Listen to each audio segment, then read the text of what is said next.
A warm welcome to all of you joining us in the United States and the world over. First, the author of over 70 books and countless short stories, Dean Koontz, has 14 #1 New York Times bestsellers, and he's one of the most sought-after and elusive authors in the world. His latest novel, The City, tells the story of Jonah Kirk, a musical prodigy, beginning to explore his own gifts when he crosses a group of extremely dangerous people with life-altering consequences. I sat down with him recently at his home in Southern California. Dean Koontz spends a lot of time here. In the lower part of his home, he even has his own theater where we conducted the interview. Dean, I want to start with this incredible house here, overlooking the ocean. And in a recent article in the Wall Street Journal, you said this house has doubled your productivity. You crank out 2 novels a year. Tell me, what is it about this place that allows that? Well, I think it's a number of things. One, I was raised in a 4-room house that was basically a shack with a tar paper roof. We were very poor, and I knew that I wanted something more out of life than that. And I've talked about my dad. He was a violent alcoholic. My mother was a sweet person, but overwhelmed by his personality, I think. And so I always thought, someday I'm going to have a place of peace, not just a nice house, but a place where everything is calm, everything is measured, and there isn't all of that craziness that there is in a house with a serious alcoholic. So this house became important to me that way, but it grew and grew and grew. I've seen that. and it became an insane operation, it seemed to me at times. But when it was finished, we have friends who are Norbertine monks who come here for dinner, and they say, this is more relaxing than the monastery. It does have a monastic feel, I have to say. It does, yes. And that's partly because we put soundboard in all the walls so that sound doesn't travel. And we've tried to do everything that could calm me down from a childhood I'm still recovering from. And so that is why the house is important to me in many ways. But it is a labor of love. It took you how many years? We spent 4 years with architects, 3 different ones, and each of the architects, to go back a moment, said, building a house like this usually leads to divorce. And I said, not in our case, which it didn't. But it was a labor of love, and then once we broke ground, it was 7 years, which was how long we knew it was going to take. So it came in on schedule. But during that, we spent so much time attending to every detail, working with the design of every element, that I was spending hundreds and hundreds of hours a year in design meetings. And when all that stopped, I didn't realize that it had been, some reason I didn't realize, it was the same kind of fulfilling creative enterprise as writing a novel. And when it stopped, I had this surfeit of creativity that had to go somewhere. And so it went into a second novel a year. And so I think it benefited me in more ways than... You've said in interviews, or perhaps in your own essays that I've read elsewhere, that writing is an act of faith and trust for you.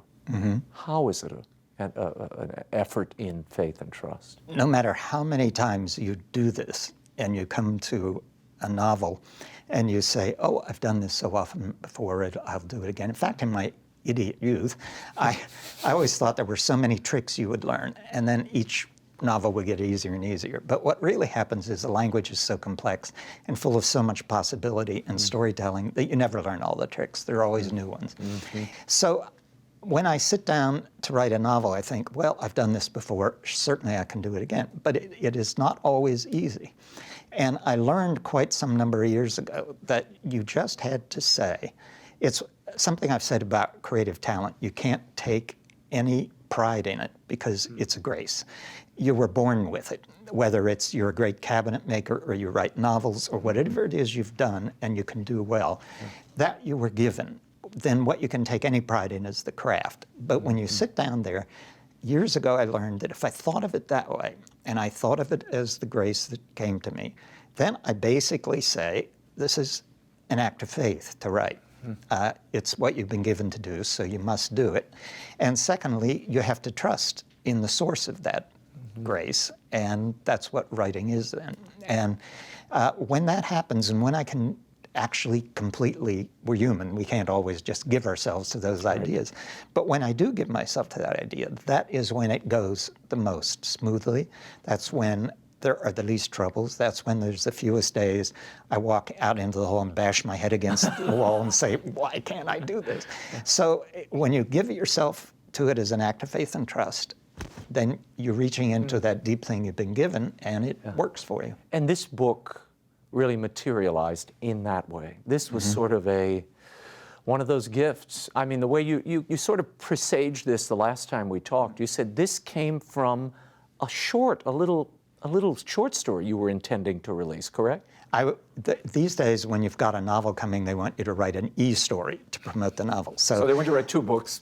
Well, not a full book, but I had Innocence coming, and I wanted to write an e-story to promote it. And I thought, well, the story won't have any connection to Innocence, but it'll be set in the same prototypical city that was set in. I started to write this story about this musical prodigy, Jonah, and I suddenly was, not suddenly, but at some point I got up to 50 or 60 pages, and I realized this isn't a short story, it's going to be a novel, and maybe a fairly long one. And so I sent the pages to my publisher and said, I think I have to write a different story. What do you think of this as a novel? And the response was, we love this. And so when I got that back, then it motivated me. I wrote another story to promote Innocence, and then this became a whole novel and was one of those absolute fluid experiences of what psychologists call a flow state, where I felt I was just in there, or what athletes call being in the zone. And Explain that. Because, I mean, that's really when you just hit that, you're not operating any longer. You're just getting out of the way. Yeah. It's, I don't know if I've said this before, I have a friend who's a drummer who's drummed with major rock groups who says what he plays sometimes, he plays so well that other people in the band say to him, what were you doing? Do that the next time. And he said, I never remember what I'm doing. And he said, I just got out of my own way.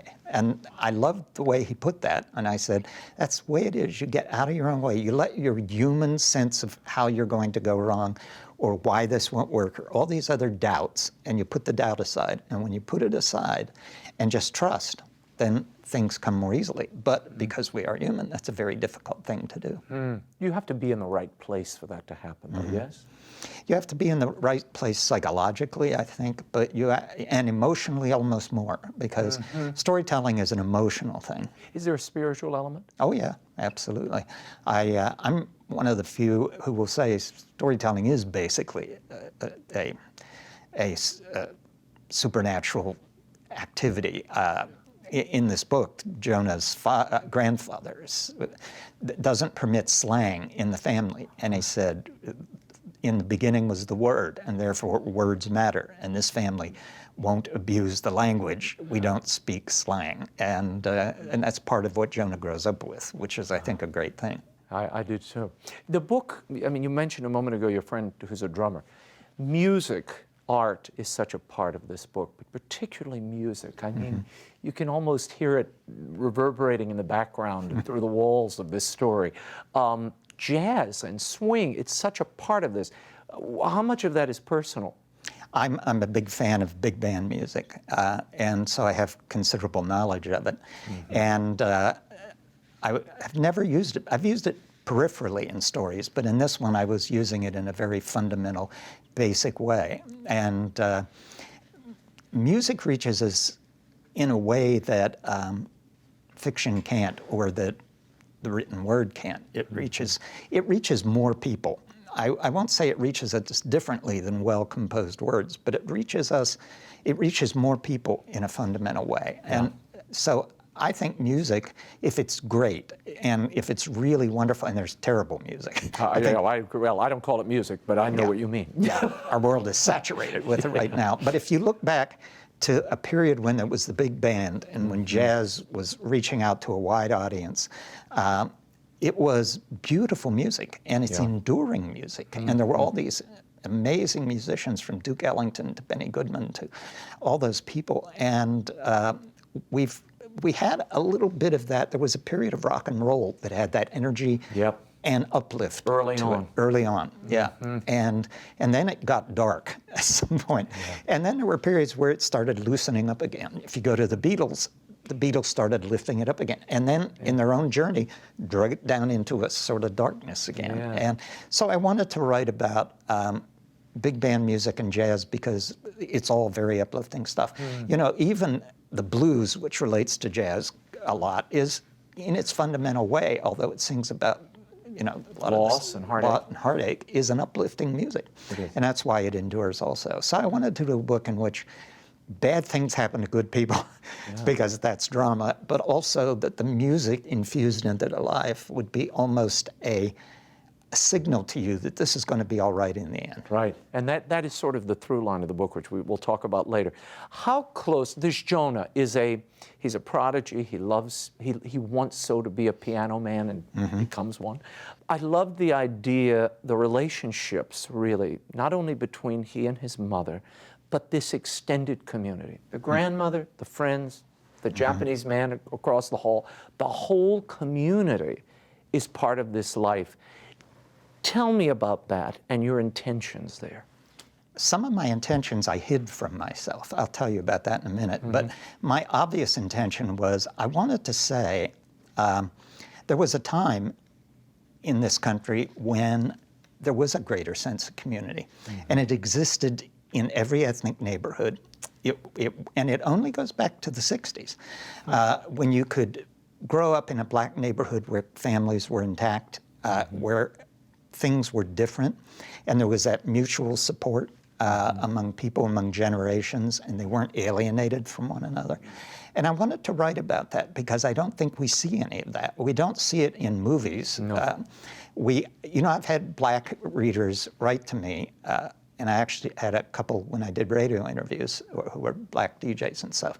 And they loved the fact that here was being presented something they don't see in movies. A number of them said to me, every black in a movie is either a victim or a criminal. And there is some degree of truth in that. So to write about a family that is largely intact, the father is a ne'er-do-well, but the grandparents, the mother, and all of the people around them, it's a sort of multicultural apartment building. And that was actually true in the 60s in cities. And I wanted to show that, and I wanted that to be an integral part of this, that community comes from people relating to each other. It doesn't come from outside. It doesn't come from organizers of the community. It doesn't come from government. It comes from the community, its church. Their church plays a part in this family's life. But now I'll tell you the oddest thing about this book. I finished the novel, and it was a very emotional experience for me. You were weeping as you wrote it. As I wrote it at various times. And then this drummer I mentioned, he publishes my limited editions. He's got a very beautiful limited edition production company that he uses. And so he gets my manuscripts early. And he got this manuscript, and we got an email from him. And he said, I'm on page 20-something, and I had to get up and get a box of Kleenex. And then he said, I'm on page 40-something, the next email, I had to get a box of Kleenex. And then the third we got, I'm on page 61, I just went and got a bath towel. and it translates. I mean, your emotions really. Well, for him, he had a mother he loved dearly, and she had died a few years earlier. And I had known his mother briefly through correspondence. And he said, anybody who loved their mother is going to love this book. And he's a rock and roller guy with purple and pink hair and everything else, but he's got a real human heart in him. And we talked about that, and even though we talked about all that, it got to the end, and my editor wanted one or two little things. And one of them was a new scene, and it was, at first I thought, no, it's not a good idea, and then I thought, yes, it is. And Gerda, who had read the book, said, don't change a word. I love this book. And she's my toughest critic. So she's your first reader, too. First reader and toughest critic. Is that the only time she's ever said? It's perfect. Yeah, never before. Really? So I wrote this little scene for the editor late one day, and Gerda was in the kitchen starting dinner, and I'm usually helping her. But I finished this scene, got it off to the editor. The editor responded, I love it. And I went into the kitchen to read it to Gerda. And I'm reading her scene, and I'm getting verklempt. I can't get through the scene. I keep tearing up and Which choking scene up. was it? It's the scene where the mother comes back after the big showdown at the end, and she comes home, and she sees the father that she had, and they've been separated. I won't say anymore. But she also has a moment with her son. And I finally got the scene read to Gerda, and Gerda liked it. And I said, I don't know why this book has been so emotional to me. And she looked at me and said, because it's about you and your mother. It's the relationship of you and your mother. And Raymond, I looked at her in astonishment because I had hidden that from myself. And I began to realize that my relationship with my mother was a very difficult thing to write about because there was so much pain in it. Yeah. Because of my father and because she lived such a poor life and had very little. And so to write about it, I had to move myself away a little bit. So Jonah is black and I'm white. Jonah is a musical prodigy, and my talent is words. But his father's ne'er-do-well like mine was, and everything else is very similar. And the neighborhood, the people, some of the people, that type, those there were some good nationalities. people in my life, like my Uncle Ray, who was a surrogate father to me. And so that was sort of Mr. Yoshioka becomes a surrogate father to the boy in the novel. And but that was so astonishing to me that I consciously blocked out that this was about me and my mother. And in the absolute moment it was said to me, I knew it was. Wow. So it's interesting the defensive mechanisms you can build to get things done. Is this the first time that's ever happened to you? Yes, that I was. Will you mind your own biography for material? Oh, I've always minded, but I don't think I ever got to something. It's intimate.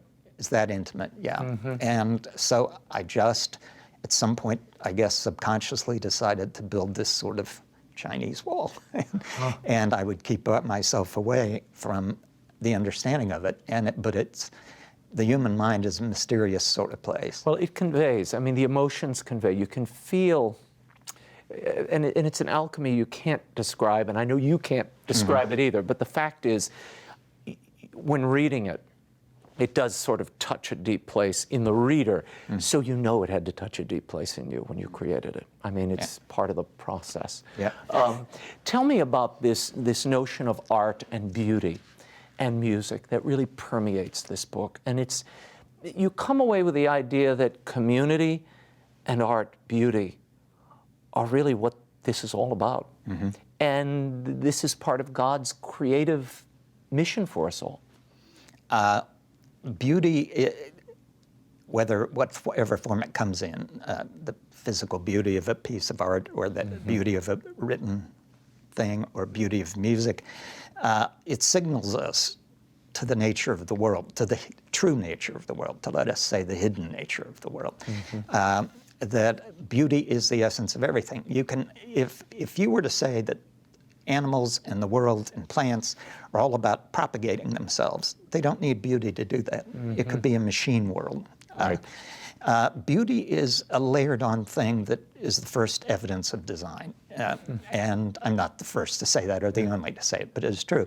And this book wants you to see that and understand what that beauty means in the life of these characters. And their lives are just thoroughly covered in, or thoroughly shot through with beauty, with the music and the art and everything. And in the story, there is a girl who comes into the story who is the sister of this boy who becomes his best friend. And she opens to Jonah the world of art. I think that great art that really touches the soul, is art that opens you up to the mystery of the world and opens a window for you to see the mystery of the world. I'm sorry, but a Jackson Pollock painting is never going to do that, but a Vermeer will. And they see a Vermeer in this same scene. And every one of these paintings means something to this boy. And partly what I'm saying is this boy grew up in a not pretty place. He grew up in a tenement, and his family had music, and he had that beauty, and had the love of his mother, and he had that beauty. But when he's open to art and other things, he starts to see the beauty in the rest of the world around him. And that becomes very significant, because this boy is going to have to go through some real loss. And when he goes through that losses, he's going to need to rely on his sense of the beauty of the world. And so I lead him into that only to take him into darker places. Yeah, but there's a line later in the book that Miss Pearl, explain this Miss Pearl, who tells the boy, I am the city. I'm the soul of the city. The threads of you and your mother and grandfather, everybody runs through me. Explain this character. She is a bit mystifying. She shows up when Jonah, who is 8 years old and a piano prodigy, has an eidetic memory for music. If he hears a song, he can sit down and play it note for note. And there are real people like that. Elton John is one of them. But his father, because his father is a jealous, envious man, will not let him take lessons anywhere, even if they're free. And this woman shows up in the story and sits down beside him on the stoops of the tenement where he's dejected and says, "What's wrong with you ducks?" And she keeps calling him ducks and everything. And she's sort of a flamboyant personality. And she manages to get him a piano in a way that's very almost miraculous. And she keeps showing up in his life at key points. And one of those points she says to him, every city has a soul, and it's based on the quality of the people living in it. And the soul of the city is spun up from all the threads of all the souls of all the people who lived in it and have lived in it and will live in it. And I am manifestation of the soul of the city. I am the city. And of course, he's not quite sure what to make of this, but at key points in his life, she does show up. Who she is a little different than that, which will surprise some people and probably infuriate some other people at the end of the novel. But she has a message for him, and the message is hope. That no matter what, she says at one point, no matter what goes wrong in your life, no matter what happens, in the long run, everything's going to be fine. Disaster piled on calamity, no matter what, everything will be okay in the long run. How central is that to the theme of this book? It's essentially the center of the book because it certainly has proven true in my life, and I'm not even at the long run yet. You know, I'm in, I hope, the mid-run or the mid-long run, whatever it is. There you go. But yeah, I grew up not unlike the conditions he grew up in, except I didn't have the supportive grandparents and things like that. And my father was with us all those years, so it wasn't like he left as Jonah's father does. So the darkness was in the house. And however, I was always a positive kid. I was always an optimistic kid. Always could find something, no matter how bad things got, that was fun to do and that would distract me from what was going on in our home and my sadness over my mother's situation and all that. And so over time, although it's been stages, and there's always times you slide backward and things don't go well, that's the nature of the world. In the long run, it does do well if you just keep the attitude that it will. And if you, behind that attitude just isn't wishful thinking, behind that attitude is some substantive belief in things. Yeah, and there's a real strong sense of that belief here. I mean, you feel it in this book, the sweetness and the professed faith and belief of these people. And that's what holds them together, even though they hold different beliefs. You've got the Japanese man across the in a way that, and he has his own devotions. And I don't want to give away too much, but it's a very moving, true depiction of not only life at that time, but I think in pockets, life today. I think there are still places where it exists. Increasingly not, but it's still present. It's still present. I know it in my own life, and it's still out there. And one of the other things that was interesting in this book, a lot of people say, oh, everything's just going to hell in a handbasket. It's just awful and it's terrible. And then I went back. I lived through the 60s. I graduated high school in the 60s, married in the 60s, got out of college in the 60s.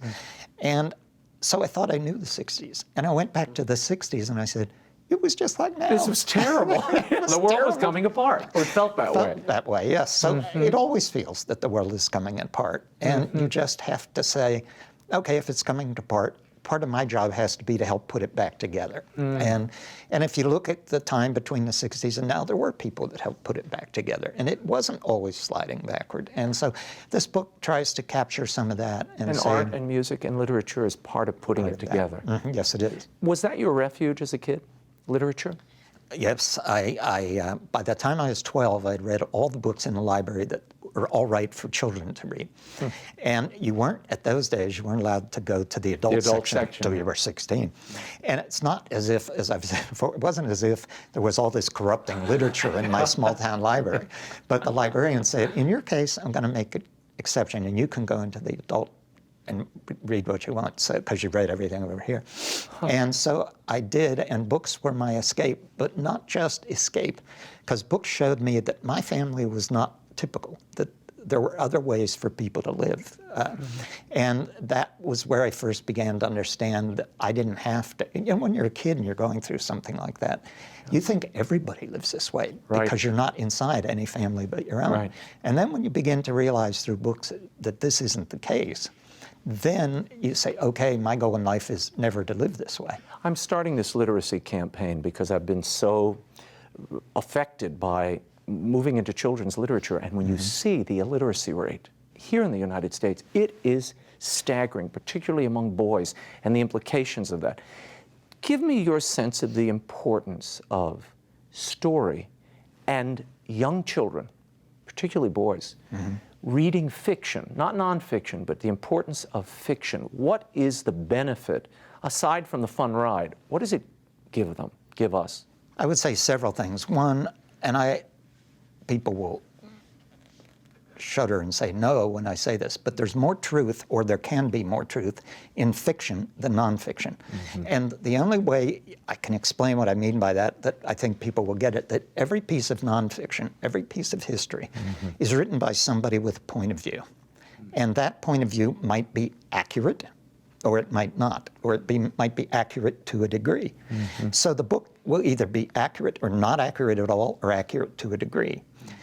If in fiction, you know that you're being told a story. You don't accept everything in it as truth, so, as you do when you're reading nonfiction. So as a consequence, you approach it with a willingness to suspend disbelief, but also not with a willingness to accept all of it as truth. And in an interesting way, a novelist who understands that can sneak truth to you.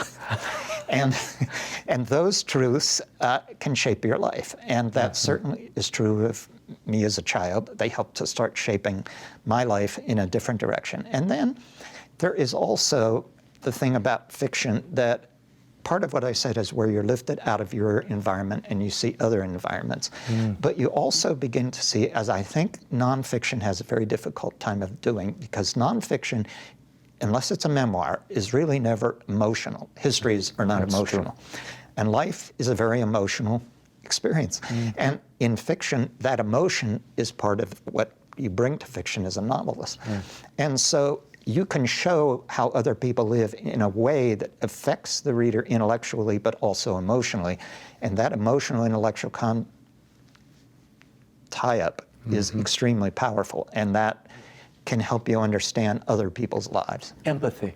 It gives you empathy, and all the studies show this.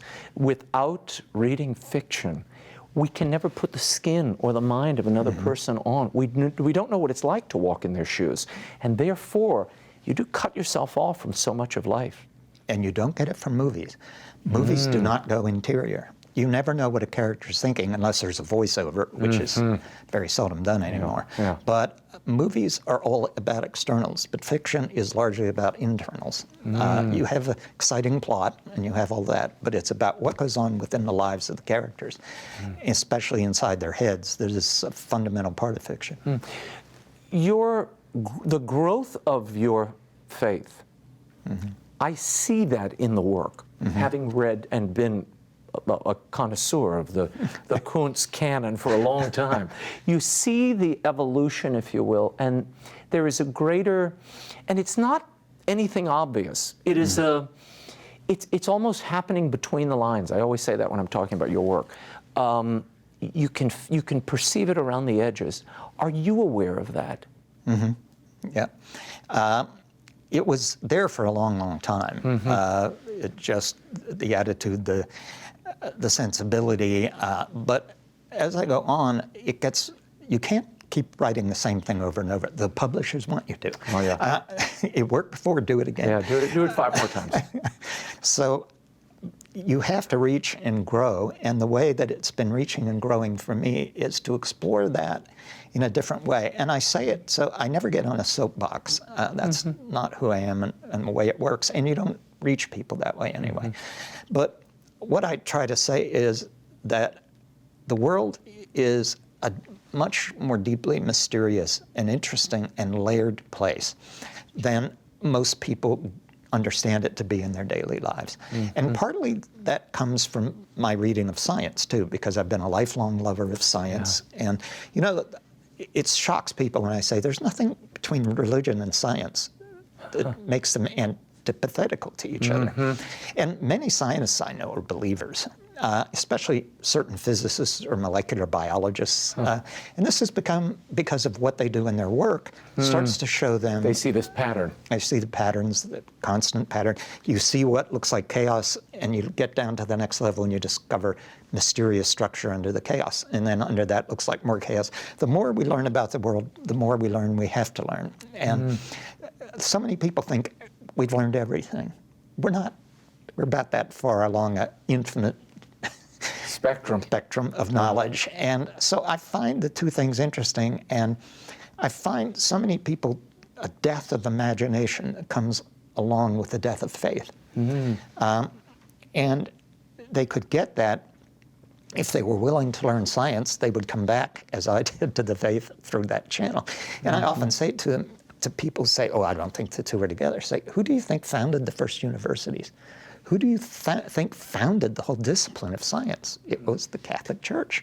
But a lot of people don't understand that. They think these were enemies from day one, which is exactly the opposite of the truth. You mentioned a moment ago that you fell away from the church. What was it that caused that, and how did you find your way back? It was basically Vatican II, where everything began to be vanillaed, and suddenly there wasn't the Latin Mass, and there was, you didn't have to have fish on Friday, and well, initially there were all these rules that changed almost by the month. At first, you could eat meat on certain Fridays, and it was like all these couple thousand years of tradition were being swept away. And I have said before that I think however well-meaning this was, and I don't even credit that everyone doing it was well-meaning, I think somebody forgot that a lot of people come to faith and are anchored in their faith by ritual, by things that visualize ideas for them, because not everyone can read St. Augustine. Not everyone can read all the great theological stuff. Not everyone has the ability to understand it. So they find their way by different things. And tradition is an enormous way that links generations, that find people, and suddenly it seemed all that was going away. Everything was up for grabs. And it really disturbed me deeply. And so for a while, it was just, I thought, I don't want to be part of this. And that's egocentric and wrong, but it was the way I felt at the time. It was a sense of abandonment, I think, in a way. And well, the foundations that you'd built your life on were suddenly shifting. And that doesn't feel good. No. And but for a while, I started to read more and more science, which I'd always been interested in. And science, as I've said before, started, especially quantum mechanics, chaos theory, molecular biology, all of that stuff started to bring me back in the most interesting way, because it raises all kind of issues that are unanswerable. There people will want to tell you they're all answered, but they aren't. And as a consequence, that started me thinking this way again. And then I was writing what I write, and I was getting letters from clergymen of all kind of faiths saying, I quoted this in my homily, or I did this or this or that. And I got a letter from a man who was a priest who was a member of the Norbertine order, I think in Illinois.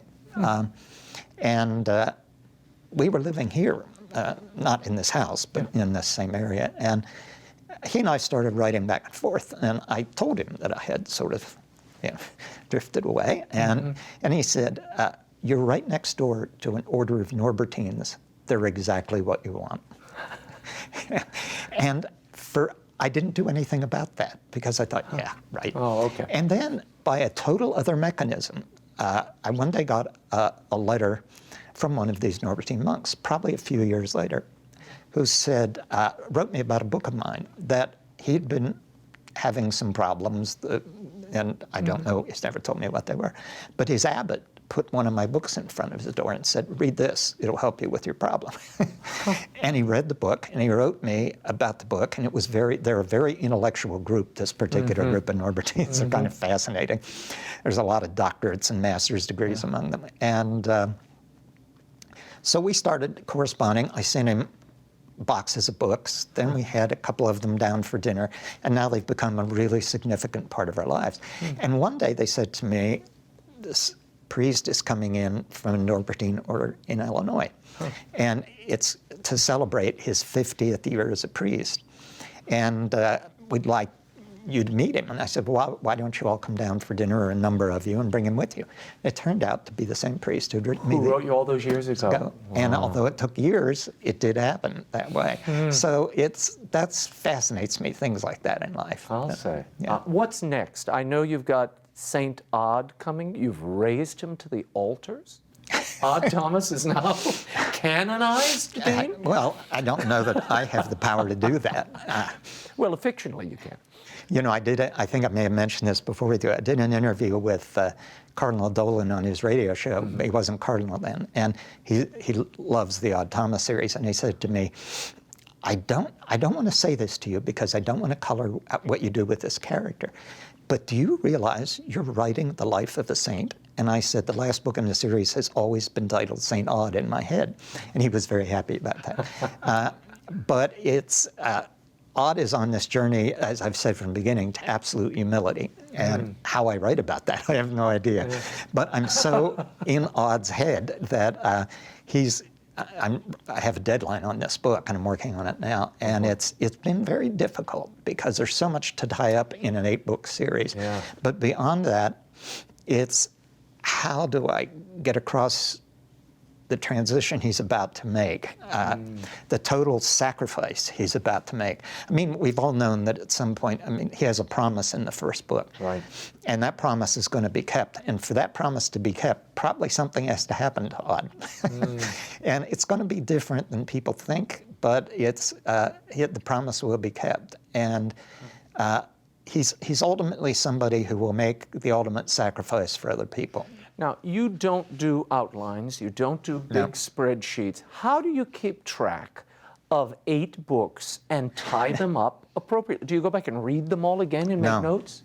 I occasionally am able to go back. This is part of the thing that amazes me. The day I stopped using outlines was the day I started having bestsellers. And it's the day the books had an immediately deeper quality to them. And it's, I've written books that have 20-some characters in it, and you shift around story to story, but I hold it in my head. I don't do many notes or anything. And as I'm doing this book, it's been funny. This is the 8th book with this character, and I think, gee, how did I describe the same? He's coming back to the town he left after book 2. In the first book. Yeah. Oh, in the book 2. It comes full circle to the town now, and to the same enemy, essentially, that he had in the first book. And I thought, well, now, how did I describe that place? And I type it out and think, no, I better check that. And I go back and look, and it's the same. So I'm just trusting in it. Well, sounds like you've got a memory that I envy. Well, I talk need to you my come wife help about me. that. Well, I need her to come help me then, because I can't keep track of all of this. So that's the next book. Anything after that you know of? I have finished a book called Secret Forest that is, I keep delaying it because other novels come along that I want to get out there first. And I've had an idea for a novel that's going to be very, very different, about a young woman who, and I think it's kind of an epic on scale, who when we meet her, she has been diagnosed with a brain tumor, and it's inoperable, and she only has so much time to live. And then something happens, I won't say what, that suddenly she doesn't have the brain tumor. And she goes into complete remission, so there is no tumor at all. And she becomes obsessed with the idea that I was spared somehow so that I can save someone else. And she becomes obsessed with this idea. And the book opens up into this big adventure for her. And whether or not that is the right way to think, because it's very egocentric to think that for some reason I've been spared and my life has this big meaning now. It may be that she's on a wrong course, or it may be that she's on a right course, but amazing, wonderful, and terrible things are going to happen to her. Oh, boy. The City by Dean Koontz is available in bookstores everywhere and online at the usual outlets: Amazon, Barnes & Noble. Go where you like.